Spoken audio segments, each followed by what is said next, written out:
Are you happy to be in Paris? Oui, oui, oui, oui.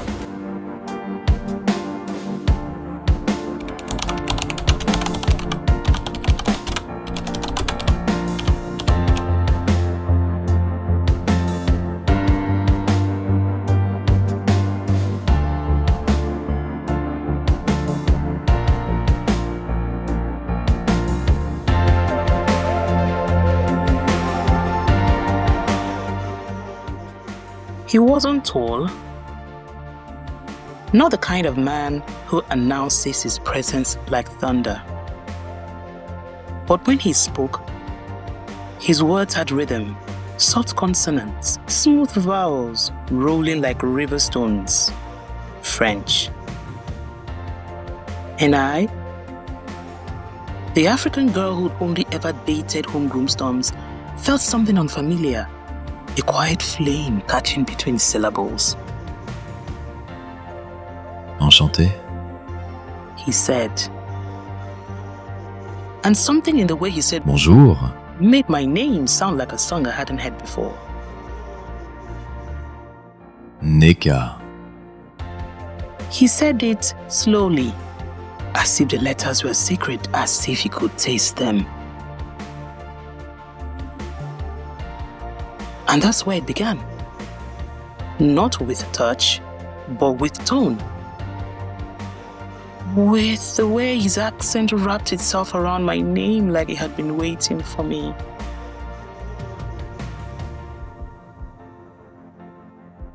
There is a language that exists between two people before words even arrive.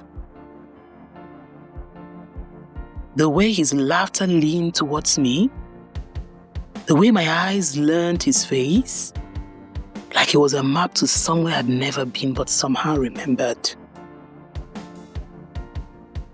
I laughed too much that night. Not because it was funny. I think I was just nervous. Because it felt like stepping barefoot onto unfamiliar soil, warm, soft, pulling me in. He asked where I was from. I smiled and said, Nigeria, and watched his eyes light up, touched by fascination, anchored in recognition, like he had just remembered a dream. He said he liked Afro beats. I nodded, half amused, half intrigued. He asked about Fela, about the music that raised me. I told him love songs sound different in Africa. They drum, they dance, they sweat. He smiled and said, love songs in France whisper instead.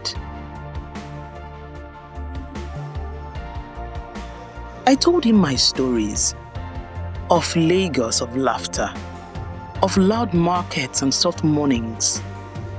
He told me his, of Paris, of poetry, of running towards things that make you feel alive. There was something intentional about him, gentle, deliberate. As if he had studied the language of touch and knew it was more than skin. His touch was curious yet careful, like he was reading a language written on my skin.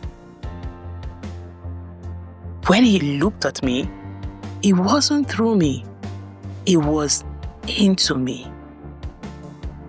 He saw both my fire and my calm and wanted to lend the balance. Maybe that's why, when he leaned in, everything went still. The city, the noise, the world, all paused to listen. I had never been with a white man before, and yet, that night, there was no white, no black, just balls. Just surprise. Just the sound of my breath translating what my body already knew. This was new taste, a different spice, a conversation of textures and tones. His scent carried the wind of another world, and for a moment the distance between continents collapsed. We talked in half English, half French, and somehow understood everything. Because connection needs no translation when two hearts are curious enough to learn. And somewhere between his laughter and my shy smile, I realized I was learning a new language, not French, but the language of being wanted differently.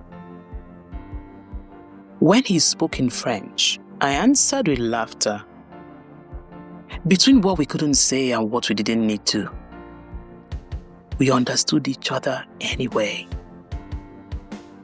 So when he whispered something I didn't fully understand, I smiled because my body did. Neka, I told myself, you could get used to this.